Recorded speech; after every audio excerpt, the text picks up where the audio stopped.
Ninang Susan, happy birthday. Well, you almost have everything. I know you have a perfect life, and I just wish you the best and the happiness always. And syempre po, good health, pinaka-importante yan. Diba? Sabi nga, health is wealth. And I know naman na marami ka pang matutulungan, and your inspiration, lalo na po sa aming mag-asawa. And maraming salamat talaga na you are our ninang, na pwede naming hingan ng advice anytime. And ikaw, alam mo naman din na idol kita, kasi remember nung gumagawa tayo ng movie, nagtatanong ako sa'yo, paano ba magpakahinahon?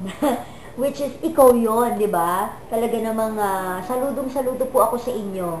Sa inyong, syempre, pagiging peaceful and, well, napaka mapagmahal, di ba? So, maraming salamat, Ninang, sa pagiging pangalawang magulang mo sa amin ni Christopher.